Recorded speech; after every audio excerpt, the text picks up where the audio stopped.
fear. That was the very first word that came to mind when I thought about gastric surgery.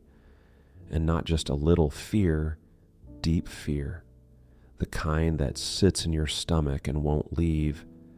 And yeah, I can laugh about it now and say it out loud like a dramatic movie trailer, but back then it wasn't funny. It was real. It was heavy. It felt like every single road was leading me toward an operating table, and I just couldn't shake the thought that if I went through with it, I would lose more than just weight. I'd lose something about myself.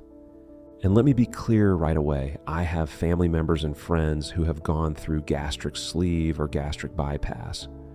For many of them, it was the right move.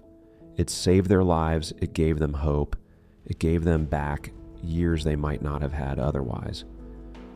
I don't take that away from them, and I don't disrespect anyone who makes that choice. This is not me standing on a pedestal saying surgery is bad. This is me saying, for me personally, it wasn't the path. And that distinction matters because everybody's body and everybody's life story is different. What pushed me away first was the way my healthcare provider handled it. Every appointment seemed to come back to the same line. Have you thought about surgery? Have you considered gastric sleeve? Have you considered bypass? It got to the point where I felt like they weren't even listening to me anymore. I'd go in looking for answers to something completely unrelated to my weight, and somehow it always came back to these surgeries. And that didn't sit right with me. It felt less like a conversation about me and more like a system that needed to funnel me into a program. I wanted a partner in this, not a salesperson. And that constant push made me step back and say, hold on, why am I being pressured into this so hard? Then there was this rule that I had to lose 10% of my body weight before I could even be considered for the surgery. I remember sitting there thinking, wait, what? You're telling me I have to lose more than 30 pounds before you'll approve me to lose weight? Doesn't that prove I can already do it? And the more I thought about it, the more it felt like a contradiction. If I had to already show that I could do it, why wouldn't I just keep going? Why stop at 10%? Why not prove to myself I could go the whole way without the knife? And that idea never left me. But beyond the contradictions and the pressure, the real weight, the part that made me hesitate the most, was my mental health. I've dealt with depression, I've dealt with anxiety. I know how heavy those shadows can get. And when I started reading and listening to other people's experiences, I noticed a pattern. Some folks came out of surgery happier than they'd ever been, but others slipped into darker places. Some struggled with depression after surgery, some even with substance abuse. For a lot of people, food had been their coping mechanism, their comfort, their escape. And when surgery suddenly ripped that away, they were left standing face to face with all the pain they had been hiding from. And I had to be honest with myself. I wasn't sure I was ready for that. I didn't want to trade one kind of suffering for another. On top of the mental health side, there's the nutritional reality. Gastric surgeries aren't a one-and-done deal. They change how your body absorbs nutrients forever. That means lifelong supplements. Vitamin B12, iron, calcium, vitamin D. Things your body simply won't get the same way anymore. And I'd already seen what that looked like. Friends taking a handful of pills every morning just to stay balanced. Friends getting sick after eating something their body couldn't handle anymore. Friends who could never enjoy certain foods again without feeling pain or nausea.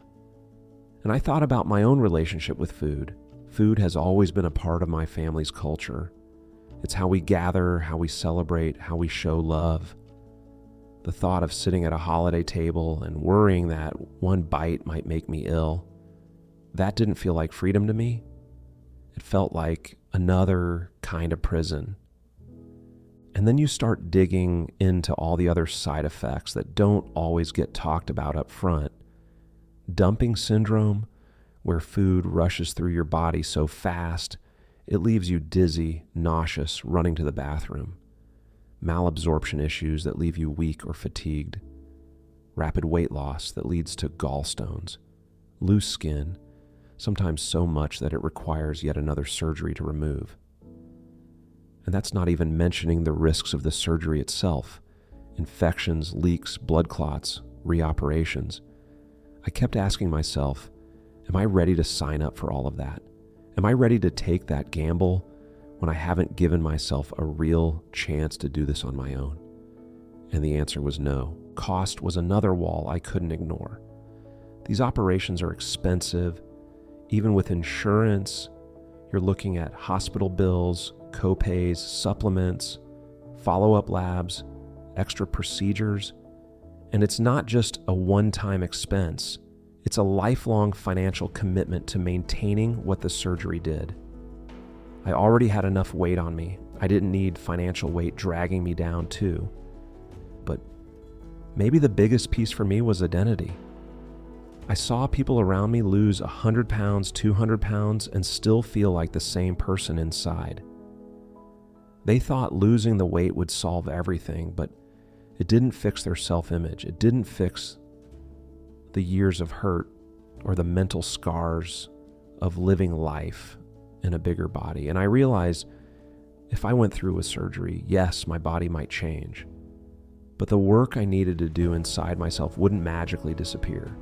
That part I would still have to face, surgery or not. And I wanted my journey to be whole. I wanted my transformation to be mental, emotional, and physical. I didn't want to just lose weight. I wanted to build a new way of living. So I chose the slow path, walking, calorie deficit, little choices stacked up over time. It's not glamorous. It's not a miracle. But every step I take is mine. Every pound I lose, I know I earned it. And slowly, something shifted in me. I wasn't just losing weight. I was gaining belief. I was building resilience. And that mattered more to me than any number on a scale. I respect the people who go through with surgery. I honor their strength. But for me, it came down to fear, yes, but not just fear of surgery. It was fear of losing myself, fear of trading one set of chains for another. And in the end, it was also hope. Hope that I could do this on my own terms, hope that I could rebuild not just my body, but my life. If you're standing at that crossroads right now, wondering if surgery is the right move for you, I just want you to know this. You're not alone. There's no shame in saying yes, and there's no shame in saying no. The only wrong choice is the one that isn't true to who you are.